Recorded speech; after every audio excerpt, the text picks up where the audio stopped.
Kaisang maju dalam pilkada itu jawaban atas putusan Mahkamah Agung kan gitu. Meskipun Pak Jokowi bilang ya seperti dulu lah zaman Gibran dulu kan enggak lah, masih baru saja jadi wali kota.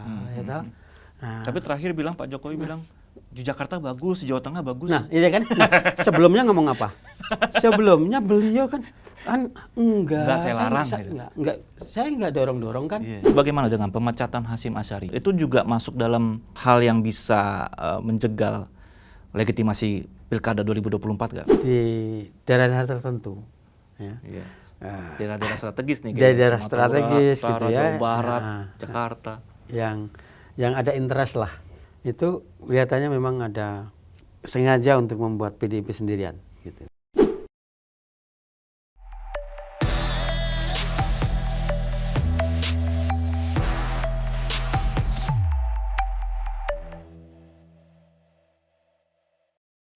Kawan Akurat, kita berjumpa lagi dalam Akurat Talk. Kena tuh barang. Pilkada serentak sudah di depan mata. Manuver-manuver partai politik mulai terlihat dalam menentukan calon yang akan diusung. Begitu juga bursa kandidat yang mencuat lewat survei elektabilitas. Di tengah semarak road to pilkada, ada pertanyaan soal legitimasi. Pertama, terkait aturan main yang diubah mendadak. Kedua, soal pemecatan terhadap Ketua KPU Pusat terkait kasus asusila. Yang ketiga, tudingan cawe-cawe penguasa di balik prosesnya. Untuk membahas tuntas isu ini, juga untuk membaca peta politik jelang pesta demokrasi di daerah-daerah, kita berbincang dengan peneliti politik senior Indonesia Public Institute, Karyono Wibowo. Mas Karyono, terima kasih. Sehat, Mas? Alhamdulillah, sehat. Sakit mahal soalnya. Itu ya, sehat. Orang biasa nggak boleh sakit, Mas. Tapi Mas Karyono luar biasa kan. Mas Karyono ini luar biasa. Terima kasih Mas Karyono sudah menyempatkan waktu yang padat. Belakangan ini kan sering ke daerah-daerah ya, Mas ya. Menjadi narsum di daerah-daerah. Sekarang menyempatkan hadir di studio Akurat.co. Terima kasih Mas Karyono. Mas Karyono, langsung saja nih Mas. Di pertanyaan pertama saya. Kepada Akurat.co nih, Mas Karyono pernah mengatakan, putusan Mahkamah Agung nomor 23 tahun 2024 itu yang mengutak-atik batas usia calon gubernur dan calon bupati wali kota itu ya, mengingatkan publik terhadap putusan MK yang meloloskan Gibran Rakabuming melenggang menjadi calon wakil presiden. Jadi putusan MA rasa MK kalau nggak salah. Apakah hal ini akan menjadi ganjalan bagi legitimasi Pilkada 2024? Peristiwa-peristiwa tersebut ya, termasuk putusan Mahkamah Agung yang mengutak-atik usia calon kepala daerah ya, itu setidaknya akan memberikan catatan buruk bagi proses jalannya demokrasi ya, dalam konteks pelaksanaan pilkada gitu. Nah, memori kolektif publik juga diingatkan ketika Mahkamah Agung itu membuat keputusan mengubah usia calon kepala daerah ya. Tentu memori kolektif publik ya kembali pada peristiwa putusan Mahkamah Konstitusi yang membuat Gibran ya, yang akhirnya lolos menjadi calon wakil presiden gitu ya. Nah, dalam konteks konstitusi, regulasi ya ini debatable gitu ya. Nah, karena itu putusan ya dianggap ya ini legal gitu. Nah, legal, tetapi dari sisi etika publik tentu tahu ini maksudnya apa dirubah-rubah gitu ya, usia calon kepala daerah ini gitu ya.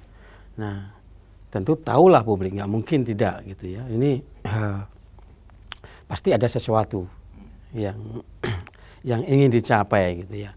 Nah, berbarengan dengan itu ya, paralel dengan putusan Mahkamah Agung itu kan muncul sosok Kaisang yang di endorse untuk menjadi calon kepala daerah ya di daerah khusus Jakarta ya, atau di Jawa Tengah gitu kan. Nah, Lalu di tengah-tengah itu muncul putusan Mahkamah Agung gitu ya. Nah, ya bagi publik yang kritis ya pasti menilai wah ini pasti ada intervensi ya dari kekuasaan yang berkepentingan gitu kan untuk merubah usia calon. Nah, catatan buruk pasti terjadi di situ gitu. Jadi kalau pertanyaannya apakah putusan Mahkamah Agung itu menjadi ganjalan bagi legitimasi pilkada, iyalah pasti. Ya tidak kurang legitimate gitu. Ya. Nah, kan tidak hanya itu saja.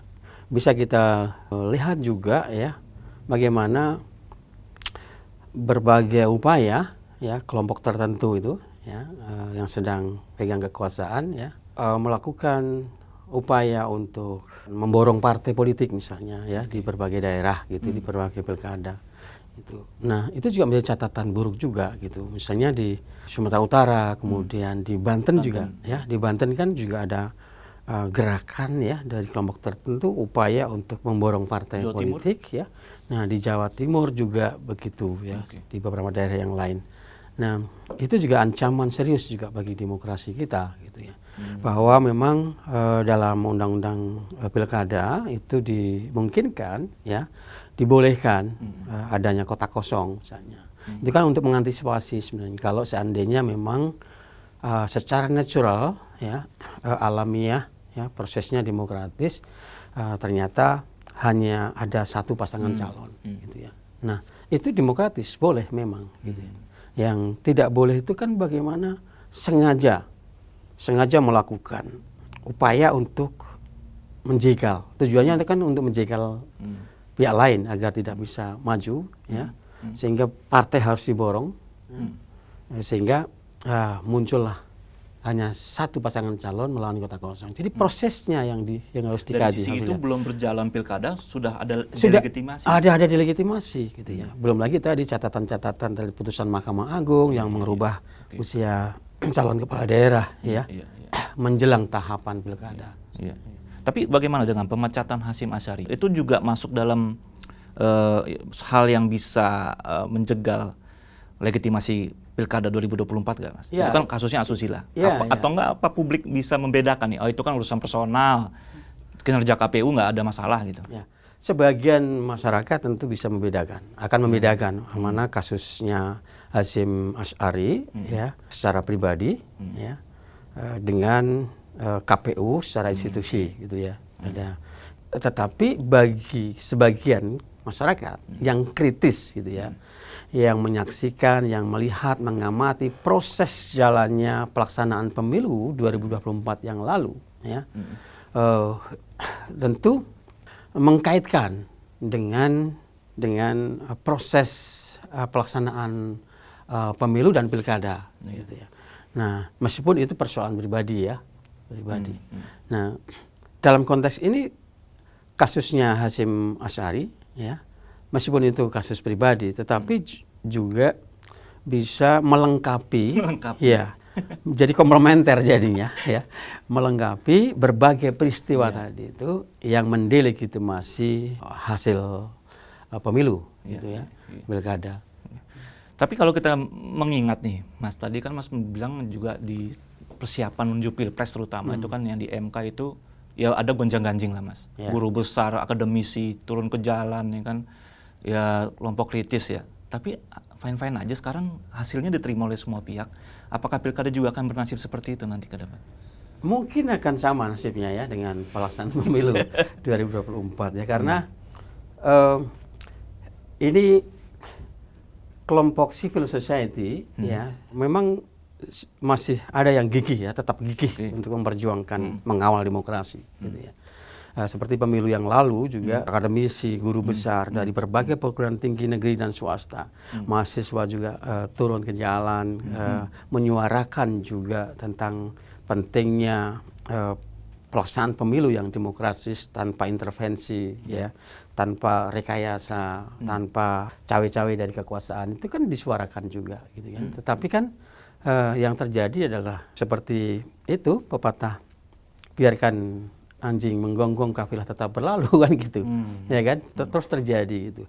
Nah, karena didorong oleh syahwat kekuasaan, libido kekuasaan yang sangat tinggi gitu ya, yang lebih besar libidonya itu, ya daripada mengedepankan prinsip-prinsip demokrasi, daripada mendengarkan suara-suara kritis dari berbagai kelompok masyarakat, ya, civil society, akademisi dan lain sebagainya gitu ya. Dalam pelaksanaan pilkada ini juga nanti akan sama juga gitu. Jadi aku melihatnya begini, itu seolah-olah ini ya, jangan dablek gitu. Ya, tahu dablek gak bahasanya? Iya. Dablek itu. Ya sudahlah, kalian mau ngomong apa saja, yang penting agenda kami terrealisasi, ya, tercapai.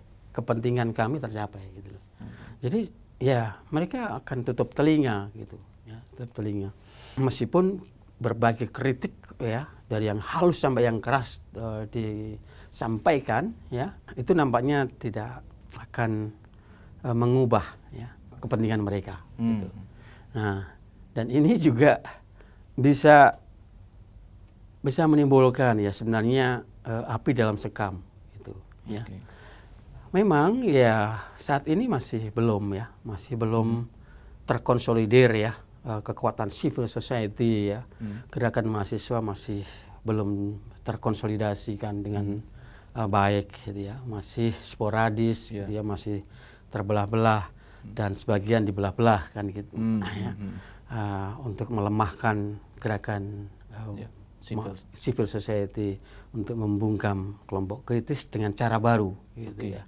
Dengan cara-cara baru, dengan berbagai pendekatan persuasif ya, dan posisi gitu ya, dengan menawarkan sesuatu ya. Tapi Anda mengatakan ini api dalam sekam, bisa jadi bom waktu nanti. Pada waktunya ya pasti ada titik kulminasi di situ ya, bertemunya kondisi objektif dan kondisi subjektif gitu. Nah, bisa terjadi entah kapan ya, tapi secara teori itu begitu ya, pasti akan terjadi perubahan. Nah, jadi boleh sekarang dablek ya. Ini dablek aja, dulu kan Orde Baru juga dablek kan. Kendablekan itu justru kan akhirnya mendorong ya, menciptakan kemarahan kolektif publik gitu. Terakumulasi sehingga meletuslah peristiwa 98. Oke. Itu PR-nya civil society nanti. PR-nya civil society itu untuk menyikapi persoalan ini. Ya, temanya bagi mereka adalah kembali ke hitoh gerakan. Terutama di kampus-kampus nih, Mas. Terutama di kampus-kampus. Kelompok mahasiswa. Oke, Mas Karyono. Itu biar civil society. Nanti yang akan menjawab itu ya. Iya. Tapi ini kita bicara masuknya. Ini masuk ke aktor politiknya. Masuknya nama Kaesang ke dalam bursa calon kepala daerah. Apakah ini memperkuat sinyal itu tadi Mas sempat singgung, cawe-cawe kekuasaan dalam pagelaran pilkada serentak? Kan terjawab ya. Artinya kalau kita hubungkan putusan Mahkamah Agung itu ternyata ada korelasinya kan. Ketika nama Kaesang makin mengerucut gitu ya, di-endorse menjadi calon kepala daerah. Ya kan, entah di Jawa Tengah, entah di daerah khusus Jakarta, entah di level kota Solo misalnya gitu ya. Tapi Kaesang maju dalam pilkada itu jawaban atas putusan Mahkamah Agung kan gitu. Meskipun Pak Jokowi bilang ya seperti dulu lah, zaman Gibran dulu kan enggak lah, masih baru saja jadi wali kota. Ya, tapi terakhir bilang Pak Jokowi bilang di Jakarta bagus, di Jawa Tengah bagus. Nah, iya kan? Sebelumnya ngomong apa? Sebelumnya beliau kan enggak saya larang. Saya enggak dorong-dorong kan. Saya enggak itu. Tapi pernyataan terbaru ya di Jakarta bagus, di Jawa Tengah bagus gitu kan. Nah itulah kan nggak mungkin juga mau jujur terus terang. Jadi cawe-cawe kekuasaan itu emang terang benderang ya Mas sebenarnya? Iya masih blur ya. Terang benderang kan bagi yang tahu gitu. Ya. Bagi publik kebanyakan. Bagi publik kebanyakan kan masih blur ya. Nah problemnya adalah itu kan masih menurut saya masih semu lah terlihatnya gitu. Apalagi kalau kita diminta untuk membuktikan, nah itu yang sering sekali terjadi, ya kan? Itu. Nah, ini ya kembali ke belakang lagi nih. PHPU Pilpres 2024, ya kan? Semua dalil permohonan ya, yang dituangkan dalam petitum misalnya ya, pasangan nomor 1 dan nomor 3 ya, Anies, Muhaimin dan Misalnya soal bansos Ganjar tuh. dan Mahfud MD gitu ya. Nah, itu kan soal bansos diangkat ya, dilampirkan dengan beberapa bukti gitu kan. Nah, kemudian keterlibatan ASN gitu kan, keterlibatan aparat kan, gitu kan. Kemudian ada politisasi kebijakan misalnya ya, dan lain-lain kan. Akhirnya ketika pada akhirnya ketika MK memutuskan ya bahwa itu tidak terbukti toh, hanya kecuali 3 hakim yang dissenting opinion ya, gitu. Profesor Arif Hidayat, Saldi Isra dan ya satu lagi itu yang ibu siapa itu ya. Nah, tapi yang menjadi putusan Mahkamah Konstitusi kan yang dibacakan tadi itu tidak terbukti kan, gitu. Padahal sebagian masyarakat ya, elit politik maupun masyarakat di akar rumput itu melihat gitu ya, menyaksikan gitu. Nah, tapi yang digunakan apa? Putusan hukum kan, gitu. Nah, ini justru berbahaya gitu. Ini justru berpotensi akan di copy paste, akan di amplifikasi dalam pilkada dan dalam pemilu berikutnya. Karena apa faktanya? Wah, tidak terbukti kok di Mahkamah Konstitusi. Gitu. Kalau gitu ya sudah, kita mainkan saja. Kita gelontorkan bansos ya,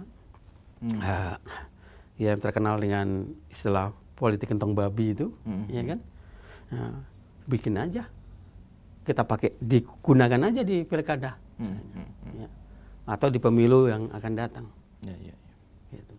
Nah, karena toh juga nanti nggak terbukti kok putusannya Mahkamahnya Konstitusi. sudah bisa ditebak ya. Sudah ditebak gitu. Nah, ini juga ancaman juga bagi demokrasi ya, bagi legitimasi pemilu. Tidak hanya Kaisang, Mas Karyono, beberapa kerabat dan orang dekat Jokowi juga ikut dalam pencalonannya kan. Anak, menantu, sampai sekretaris pribadinya Ibu Iriana, adik dari mantan asprinya Pak Jokowi. Ini fenomena apa sih Mas sebetulnya? Ini kan sudah, ya Mas Karyono tadi bilang ini terang benderang, istilahnya udah kelihatan semua, jawabannya sudah kelihatan gitu. Tapi kenapa masih bisa dan mendapat sambutan juga dari partai politik loh Mas? Ya karena ada relasi kuasa. Kan Pak Jokowi masih berkuasa. Ya. Tentu ada relasi kuasa di situ. Gitu. Makanya partai-partai politik yang menyambut dengan baik kan. Jangankan partai politik yang pendekatannya pragmatis, pendekatannya kekuasaan, yang tujuannya adalah kekuasaan, masyarakat juga menyambut baik kok. Iya. Gitu. Ini fenomena yang menurut saya bagi kalangan kritis ya, itu ngelus dada itu. Melihat peristiwa semacam ini, di mana masyarakat juga menyambut baik ya. Padahal ini kan jelas praktek nepotisme, gitu. Nepotisme. Meskipun kemudian dengan dalih, loh ini kan dipilih rakyat gitu kan. Pemilihan langsung. Iya. Kemudian dalihnya lagi adalah kan tidak ada larangan di dalam undang-undang, nggak ada gitu ya. Kecuali memang di undang-undang nomor berapa saya lupa ya, itu yang membatasi. Tidak boleh kerabat ya. Atas, bawah, samping tuh ya, kakak, adik, anak ya, itu tidak boleh dulu ya. Tapi kan kemudian undang-undang itu, pasal itu dibatalkan oleh Mahkamah Konstitusi karena ada yang mengajukan judicial review, ya. Membatasi hak demokrasi. Karena MK mengatakan itu membatasi hak demokrasi.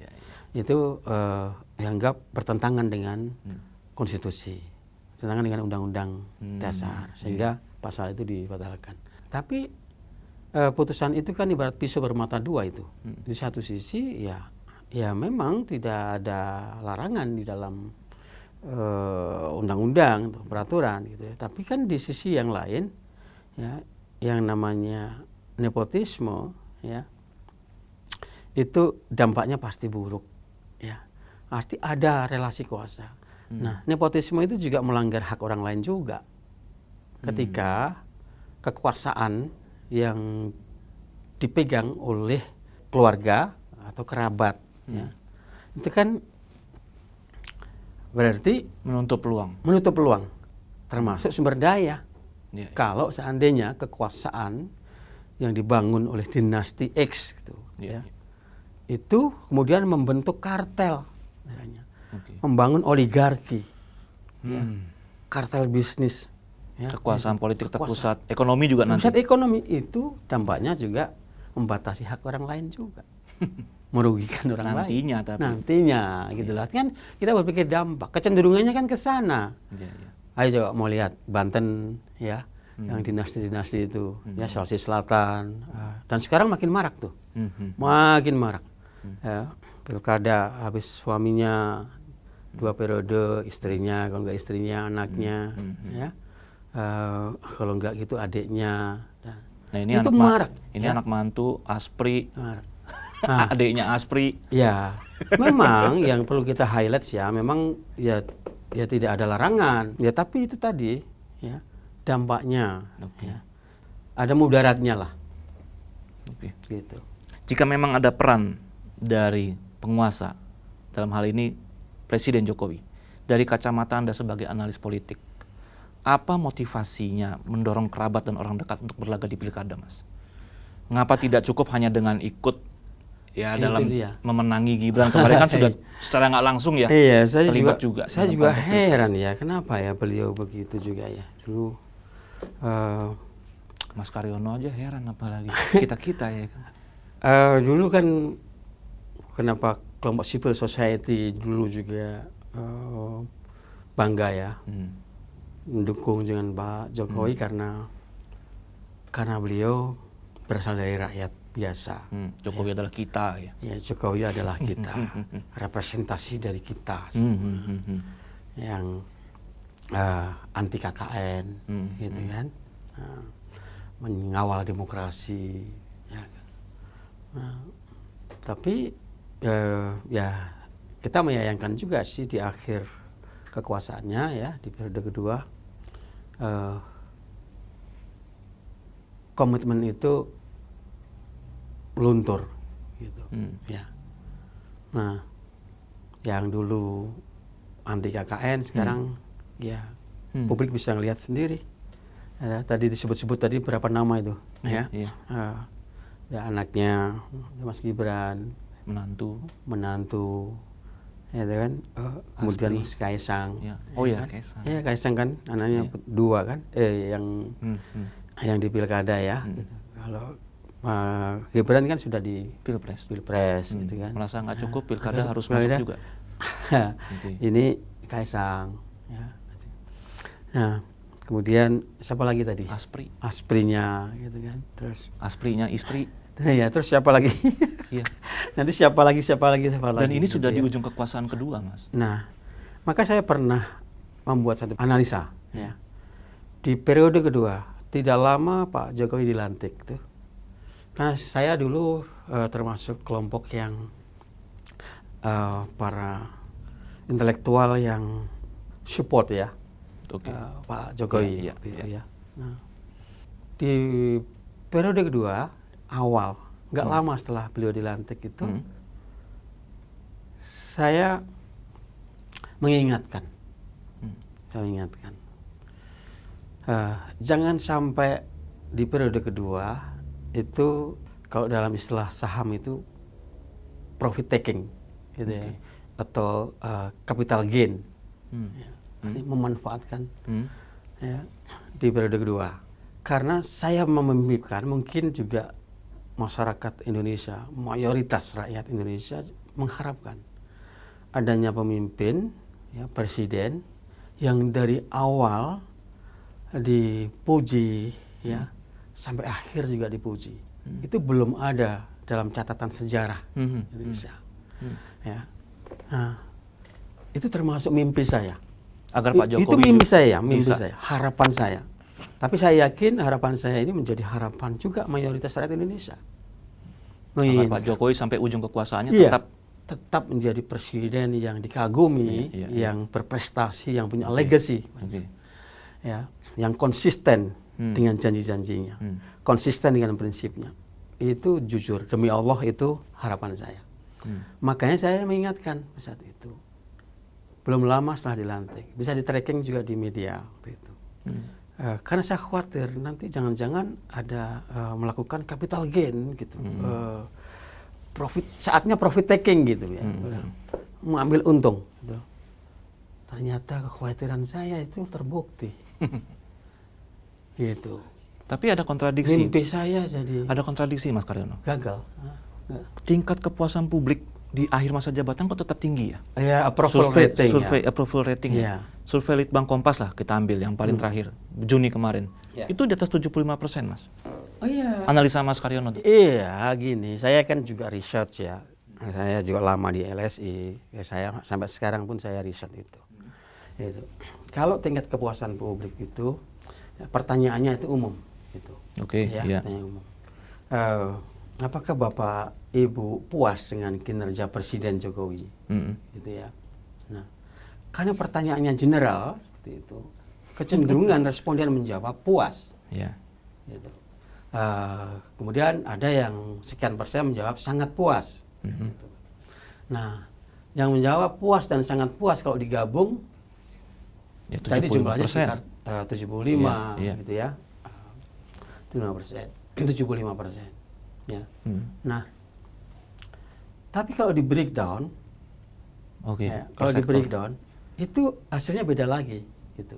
Apakah Anda puas, Bapak Ibu puas dengan kinerja di bidang ekonomi, Misalnya hukum, ekonomi. penegakan hukum, nah itu beda lagi persentasenya, gitu.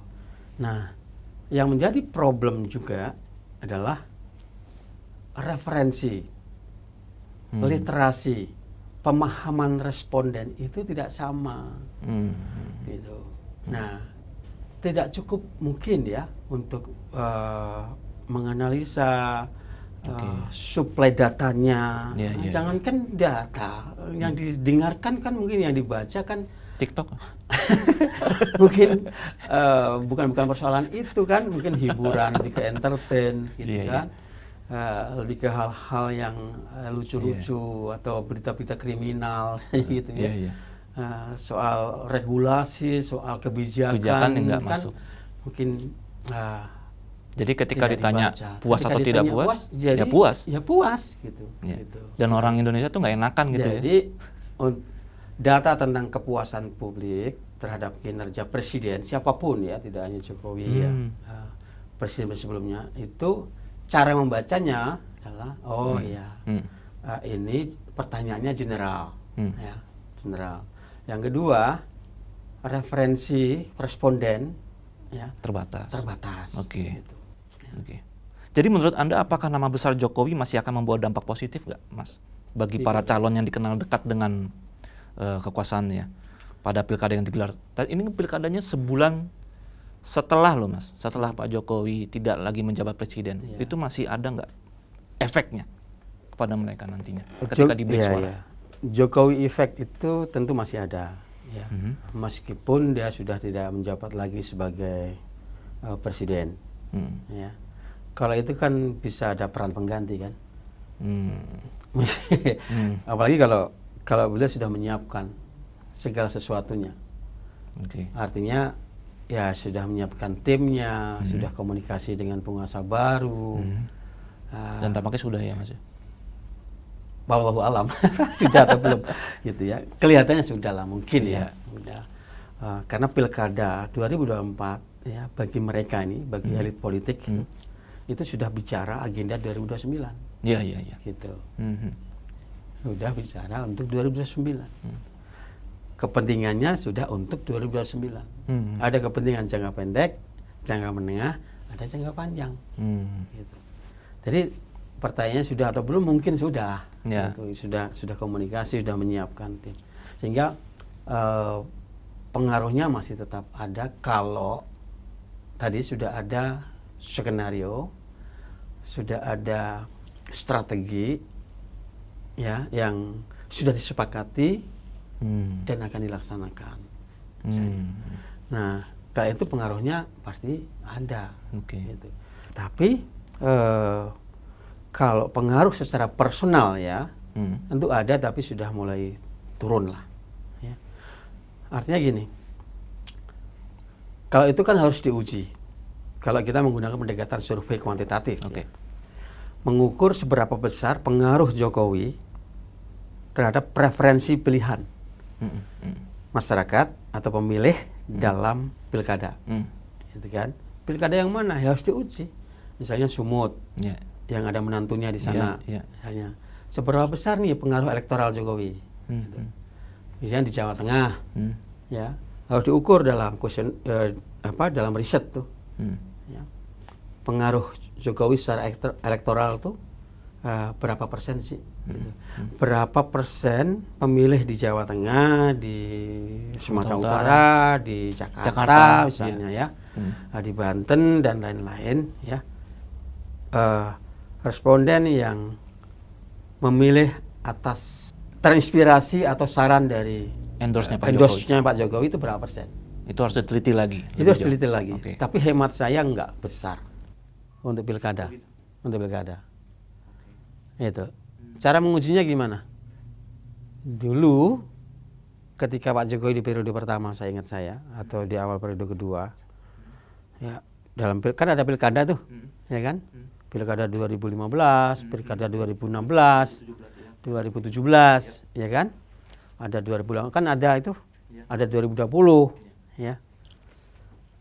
Pak Jokowi sebagai kader PDIP waktu itu, presiden dia, cuti, diterjunkan oleh PD Perjuangan untuk kampanye di Jawa Timur misalnya, untuk kampanye di Sumatera Utara, ya, untuk kampanye di mana, ya, itu banyak yang kalah tuh. Yang diusung PDIP. Iya, diusung PDIP, Sumatera Utara kalah, ya, Jawa Timur kalah, ya. Di beberapa daerah kalah. Jadi pengaruhnya tidak terlalu besar untuk pilkada, ya, karena pertimbangan memilih itu banyak sekali. Memang ada, jangan-jangan malah kalau diteliti itu pengaruh tokoh lokal lebih besar. Di hasil survei itu terlihat. Untuk pilkada, ya. Ya, endorser di provinsi mana gitu, ya. Tokoh masyarakat. Tokoh masyarakatnya. Kalau Jawa Timur, misalnya itu yang berpengaruh, ya, endorser yang paling berpengaruh adalah tokoh agama. Di seluruh Indonesia yang tokoh agama gitu, ya. Kalau dipersonifikasi, ya, di Jawa Timur itu Gus-Gus itu yang berpengaruh. Gitu, pengaruhnya sekian persen, ya. Mungkin kalau dibandingkan, ya, bagaimana kalau dibandingkan dengan Pak Jokowi, gitu, ya. Bisa jadi lebih besar pengaruhnya tokoh lokal tadi itu dibandingkan. Jadi nggak terlalu besar. Mas Karyono, bagaimana Anda melihat ini lebih besar lagi, Mas? Pandangan konstelasi politik terkait pertarungan di pilkada serentak. Mungkinkah koalisi pilpres akan berlaku juga di mayoritas daerah? Nah, sesolid apa misalnya koalisi Indonesia Maju lah, ya. Dalam menghadapi pilkada 2024 di Jabar dan Banten saja kan udah kayaknya nggak ketemu nih. Dengan Golkar dan Gerindra nggak ketemu. Nah, ini apakah koalisi pilpres akan sama dengan mayoritas daerah di pilkada? Enggak akan. Ya, enggak. Itu hanya beberapa provinsi saja, ya. Koalisi yang linear, koalisi pusat, ya, sebut saja lah misalnya koalisi Indonesia Maju, gitu, ya, yang bersama-sama koalisi dalam pilkada, ya, itu nggak banyak menurut saya. Mungkin di Jakarta bisa terjadi. Di Jakarta mungkin terjadi. Nasdem, ya. PKS, Anies. Kepentingannya soalnya berbeda-beda antara kepentingan di tingkat nasional, pemilu nasional, pilpres kemarin, gitu, ya, dengan pemilihan kepala daerah. Nah, itu tidak selalu linear dia. Gitu. Jarang sekali itu yang linear. Hanya di daerah tertentu saja yang mungkin karena ada kepentingan di situ. Misalnya Sumatera Utara. Karena ada menantu presiden, ada Mas Bobi di situ, dan ada relasi kuasa, ya, ada balas budi politik dan lain sebagainya lah, bla bla bla bla, gitu, ya. Nah, sehingga bisa linear tuh. Nah, partai-partai yang tergabung dalam koalisi Indonesia Maju bersama-sama dalam satu koalisi untuk mengusung Mas Bobi, gitu, Mas Bobi. Meskipun faktanya malah tidak hanya KIM, KIM solid.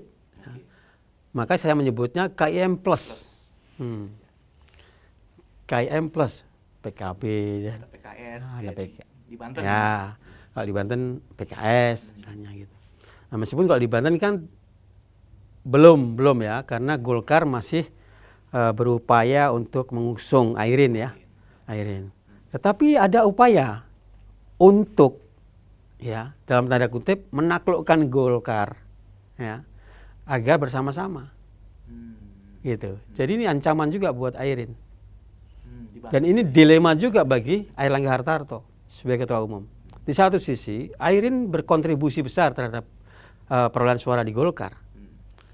Dan juga mungkin berkontribusi dari aspek resources yang ada di Banten. Keluarganya Airin. Atut ya, dan lain sebagainya di sana. Ya.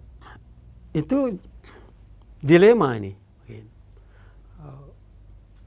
Di satu sisi ya, dalam tanda kutip ya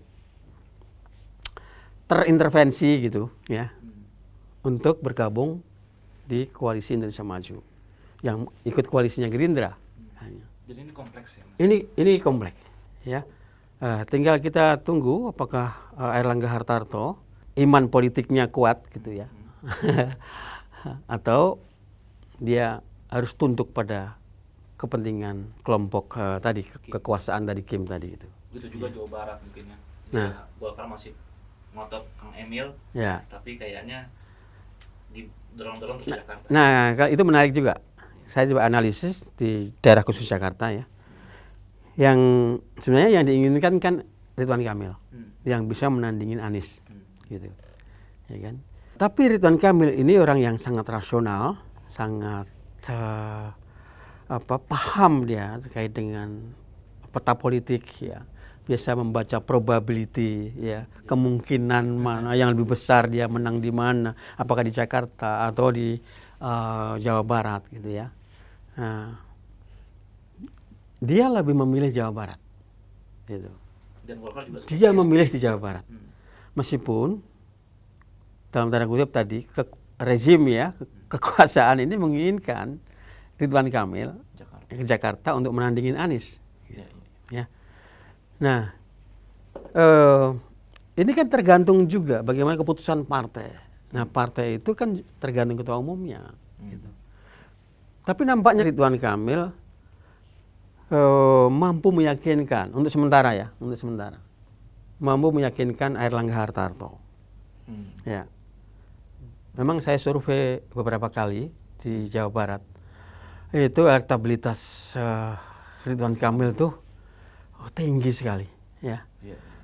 Sulit dikalahkan oleh lawannya gitu. Yang nomor 2 itu jaraknya jauh gitu. Jaraknya jauh. Ini yang nomor 2, apalagi nomor 3 nih ya, dan seterusnya ya. Sulit untuk mengejar dalam tempo yang singkat. Jadi kemungkinan besar memang ada perpisahan-perpisahan nanti nih. Ya, kemungkinan besar ada perpisahan-perpisahan karena kepentingannya berbeda-beda gitu. Nah, Golkar kepentingan di Jawa Barat ya lebih baik mengusung Ridwan Kamil maju kembali di periode kedua gitu. Yang maunya yang pasti-pasti saja lah gitu kan. Nah, kalau di Jakarta kan spekulatif gitu. Nah, kalau sampai di Jakarta dia Golkar yang rugi itu. Golkar yang rugi kalah kehilangan jabatan gubernur kepala daerah Jawa Barat, berpotensi juga kehilangan suara Golkar Jawa Barat. Yang kemarin rebound Golkar. Ya. Rebound. Di DPRD naikannya signifikan sekali. Nah, apakah ini mau dilepas? Hanya gara-gara. Nah, ini tergantung sih. Tekanan itu ya. Tergantung tekanannya maksudnya. Dan tergantung kuat nggak menghadapi tekanan itu. Nah, di Banten, Golkar sebenarnya untung nih. Kalau dia berani meyakinkan ya, udahlah untuk di Banten kami mohon maaf berbeda misalnya gitu. Karena potensi untuk menang di Banten ya, dengan figur Airin itu sangat besar. Dan kemarin Golkar menang gitu loh. Misalnya suaranya naik signifikan gitu. Signifikan kenaikannya di sana. Nah, Gerindra kan yang 2019 kan Gerindra ya gitu. Nah, 2024 suara Golkar Golkar. tuh naik Lumayan. signifikan di sana. Ya, kalau ini dilepas, ya berpotensi kehilangan peluang untuk menjadi kepala daerah.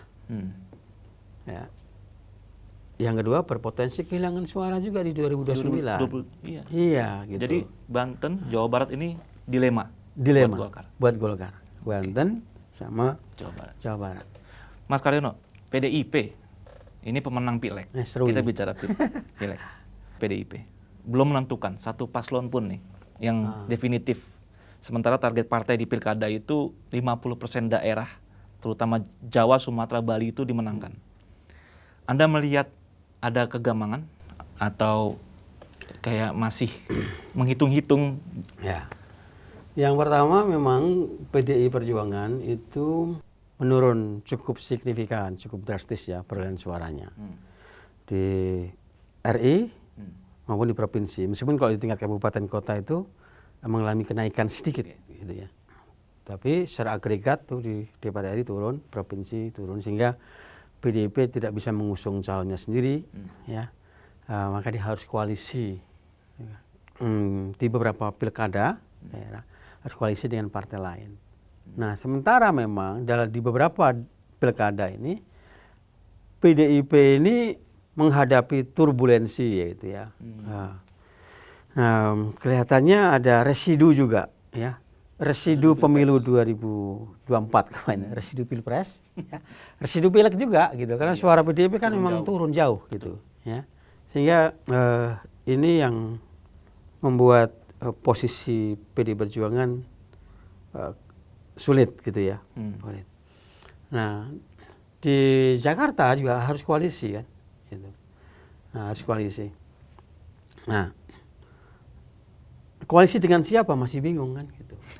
Itu dia. Masih bingung, ya kan? Nah, begitu juga di Sumatera Utara juga. Ini kayak PDIP ditinggal sendirian gitu loh. Nah, kebingungan untuk mencari teman. Mungkin ada gerakan sengaja membuat situasi seperti itu, gitu ya. Tapi tidak semua ya, tidak semua pilkada lah, tidak semua daerah gitu. Di daerah-daerah tertentu, ya. Daerah-daerah strategis nih, daerah Sumatera strategis Utara, gitu ya. Jawa Barat, Jakarta. Yang ada interest lah, itu kelihatannya memang ada sengaja untuk membuat PDIP sendirian, gitu, meninggalkan PDIP sendirian. Gitu. Nah, ya di Jakarta, kemudian di Sumatera Utara, gitu ya. Nah, Jawa Barat juga begitu kayaknya. Ya di Jawa Barat mungkin ya. Nah, ini yang memang kondisinya dilematis dia. Nah, kalau di Jakarta kan di akar rumput ya, akar rumput PDI Perjuangan itu, itu justru aspirasi agar PDIP mengusung Anies itu sangat besar sekali. Harus bawa ya, harus bawa. Nah, tapi belum tentu kan yang tingkat elit ya, tingkat nasional, pimpinan partai mempertimbangkan berbagai aspek gitu ya. Makanya sekarang muncul wacana Ahok. Ya, jadi bisa remark dengan Anies ya. Yang kata Nasdem udah kelihatan hasilnya ya. 2017 kan udah kelihatan. Ya. Itu rematch yang udah tebak hasilnya. Iya, rematch yang ketemu lagi kan. Bisa ketemu lagi. Nah, kalau catatannya tadi PDIP dapat teman atau mitra koalisi kan. Dan memang Anda melihat ada kayak kesengajaan ya untuk membuat PDIP sendirian ya dalam pilkada-pilkada ini. Di beberapa daerah yang strategis tadi. Bahkan iya, itu ada. Menurut saya ada kesengajaan ya meninggalkan PDIP sendirian ya. Nah, yang menarik lagi adalah Jawa Tengah. Jawa Tengah. Itu juga kemungkinan akan ada gerakan yang seperti itu juga. Bagaimana? Kandang banteng loh itu. Dan itu menarik karena itu kandang banteng. Iya. Saya mencium aroma politik ya. Ada upaya untuk mengalahkan PDI Perjuangan di kandangnya di Jawa Tengah. Iya. Dan itu serius. Itu serius. Jadi ini yang ada semacam dendam politik gitu ya, yang soal pertarungan pengaruh gitu ya. Sebenarnya yang menunjukkan siapa sebenarnya yang berpengaruh. Kita sebut aja Jokowi atau Ya siapalah, publik saja biar menilai gitu kan. Nah, ya gitu. Jadi apakah apa? Dan Kaisang juga disebut-sebut mau masuk ke Jawa Tengah juga kan? Iya, gitu. Jadi Jawa Tengah juga. Dan tinggi elektabilitasnya katanya di awal-awal ya, top of mind. Saya belum survei sih Jawa Tengah, gitu ya. Sehingga ya saya belum bisa menyebut siapa yang kuat di sana, gitu ya. Tapi kalau mau dibandingkan antara Jawa Tengah atau Jakarta, ini untuk Kaisang ya, ya memang lebih berpeluang di Jawa Tengah. Gitu. Oke. Nah, tapi pertanyaannya apakah nanti bersama-sama PDIP atau berlawanan dengan PDIP? Kan itu sebenarnya yang seru, gitu. Ya kan? Nah, kalau posisi Kaisang berhadapan, berlawanan, berseberangan dengan PDIP, ya, dan nanti diuji apakah Kaisang kalah atau Kaisang menang, gitu. Nah, karena itu pertarungan di atasnya, Pak. Gitu. Ternyata saya kan yang lebih berpengaruh, gitu kan. Nah, itu saya mencium aroma itu. Ada kekuatan kelompok, kekuatan tertentu gitu ya yang ingin mengalahkan PDI Perjuangan di kandangnya, di kandang banteng tadi. Terakhir, Mas Karyono, masih soal PDIP. Mungkin ini pertanyaan pamungkas. Rentetan kasus pidana korupsi, dugaan pidana korupsi, menyasar juga kader PDIP, masih terkait dengan PDIP. Dari sekjen sampai kader, terakhir wali kota Semarang. Apakah Anda menilai perkara ini politis dan apakah akan mempengaruhi elektabilitas para calon tadi kepala tambah daerah? lagi Herman Heri ya? Oh ya, Herman Heri tadi. Tadi ya? Hari ini digeledah. Iya. Ini pengaruhnya ke elektabilitas Iya. bagaimana? Calon-calon kepala daerah ya? Calon-calon kepala daerah. Pengaruhnya terhadap elektabilitas calon kepala daerah yang diusung oleh PDI Perjuangan. Itu juga tidak berpengaruh secara linier ya, secara langsung gitu ya. Mungkin ada pengaruhnya, tetapi harus dilihat dulu ya, pengaruhnya di mana gitu. Siapa yang kan toh mereka juga tidak menjadi kandidat pilkada kan, itu kan kader PDI Perjuangan kan gitu. Ya. Dampaknya tidak langsung terhadap calon kepala daerah. Pasti ada mungkin, tetapi seberapa besar gitu ya. Dan itu kan tergantung bagaimana pertarungan opini dimainkan. Kalau lawan politik PDI Perjuangan di daerah, yang di pilkada, itu mengkapitalisasi isu-isu korupsi ya, di KPK. Di KPK dan sebagainya, itu dikemas dengan narasi propaganda yang pas ya, yang bisa memengaruhi masyarakat ya. Tentu ada pengaruhnya gitu. Pengaruhnya mungkin cukup signifikan. Jadi unsur politis ini kental di kasus-kasus yang sedang berkembang ini. Nggak, kembali ke itu dulu tadi, pengaruh dari elektabilitas terhadap elektabilitas itu. Pengaruh kasus-kasus beberapa kader PDI Perjuangan yang dipanggil sebagai saksi ya, punya dampak atau tidak. Ini kan baru saksi. Ya. Baru saksi. Jadi politik itu akan ditentukan sekian persennya dengan pertarungan opini publik gitu. Ya. Jadi tergantung bagaimana kalau lawan politik PDI Perjuangan itu mengkapitalisasi isu, meskipun baru diundang sebagai saksi gitu kan, kan bisa dibuat sebagai narasi, dibikinnya kan backgroundnya penjara, gitu, dan narasinya saksi, tapi kan atau publik yang minim literasi, gitu. Ya, yang malas baca, malas menganalisis itu, ini sudah dalam back mind-nya, dalam pikirannya itu sudah negatif persepsinya gitu. Sebaliknya kalau PDI Perjuangan juga bisa membuat satu narasi yang baik ya, menjelaskan kepada masyarakat ya, bahwa ini tidak terbukti misalnya ya, itu juga akhirnya tidak berpengaruh signifikan juga gitu. Jadi tergantung Bagaimana mengemas opini Bagaimana publik? mengemas opini publik menjadi propaganda yang menarik yang bisa mempengaruhi Nah, pemilih. soal tadi politis atau tidaknya kasus-kasus itu, menurut Mas Karyono sendiri? Nah, ini juga, ini kan pseudo juga, ya. Buram nih ya. Iya, ini kan blur, ya kan. Apalagi kalau ditanya, buktinya mana? Kan selalu begitu, ya kan. Aduh, ngomong aja sama anak TK lah kalau begitu, ya kan. Ya nggak mungkin lah, maling ngaku kan, gitu. Nggak mungkin lah, KPK ngaku disuruh misalnya, ya. Nggak akan mungkin itu, ya. Nah, kalau ditanya bukti, ya buktinya kan berarti oh ya KPK ketemu dengan presiden atau ketemu dengan Luhut Panjaitan, disuruh ada rekaman, ya mana mungkin lah itu terjadi. Ya, tapi bagi yang waras, yang nalarnya jalan, nalarnya kritis, dia akan menganalisis, gitu loh. Bisa menganalisa rangkaian peristiwa-peristiwa yang terjadi. Ini kan ibarat puzzle, gitu, ya. Peristiwa ini ada hubungannya dengan peristiwa ini, apa hubungannya dengan peristiwa ini, akan ada hubungannya dengan peristiwa ini, ya. Mulai terbentuk tuh gambar-gambar, terkumpul semua gambar besarnya, gambar besarnya. Oh ternyata gitu kan, ada kepentingan politik nih. Gitu. Nah kalau peristiwanya terjadi berkali-kali dan serentak, ya kan, terus ya kalau nalar orang itu jalan, ya kritis, dia akan melihat ini ada motif politik nih, gitu. Ada motif politik. Nah, saya kira tergantung bagaimana publik mencerna. Dan itu tergantung lagi pada literasi publik sudah sejauh mana gitu. Itu dia, gitu. Kalau saya memilih mazhab bagaimana mencerdaskan masyarakat, memberikan pendidikan politik yang cerdas, bukan sebaliknya membodohi.